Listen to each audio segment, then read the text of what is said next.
బావులకు సంబంధించి, కూపాలకు సంబంధించి, కోనేర్లకు సంబంధించి, దాని తర్వాత పుష్కరిణులకు సంబంధించి అసలు వాటర్ కొలలు అంటే ఏంటి, కాలువలు అంటే ఏంటి, అసలు వీటికి సంబంధించిన పేర్లు ఏంటి, అసలు వీటికి సంబంధించిన రకరకాలు ఏమేమి ఉంటాయి, అసలు ఏవి ఎక్కడ ఉపయోగిస్తారు సాధారణంగా అందరికీ తెలుసా? సో వీటికి ఎలా గణితం చేస్తారో తెలుసా? ఎన్నో వాస్తుకి సంబంధించిన రహస్యాలలో ఈ వాటర్కి సంబంధించి కూడా ఎన్నో రహస్యాలు మనకు దాగున్నాయి. సో నిజంగా మీరు ఇవన్నీ తెలుసుకోవాలనుకుంటే ఈ పూర్తి వీడియో అనేది చూడండి. ఓకే, సో చూడండి, ఇక్కడ బావులు కూపములు అనే ఒక సబ్జెక్ట్ మనం కామేశ్వర వాస్తు సుధాకరంలో తీసుకున్నాం. సో 88వ పేజీ నెంబర్లో ఉంది. సో ఎవరైనా కావాలంటే ఇంకా డీటెయిల్ కూడా చూసుకోవచ్చు. సో బేసిక్గా మీకు పాయింట్స్ అన్నీ అయితే నేను చెప్పేస్తాను.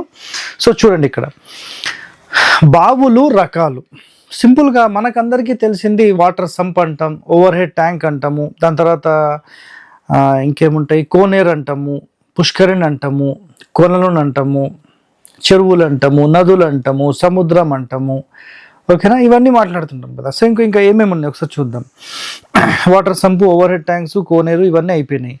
సో వీటికి అంటే ఒక కోనేరు లాగా ఉందనుకోండి, వీటికి ద్వారహీనము అని ఒక పేరు. అంటే కోనేరు పేరు కాదండి, ద్వారహీనము అంటే దానికి ఎంట్రీ అనేది ఏముండదు, డోర్ అంటూ ఏముండదు, ద్వారహీనం అనమాట దీనికి ఉండేది లక్షణం ఒకటి.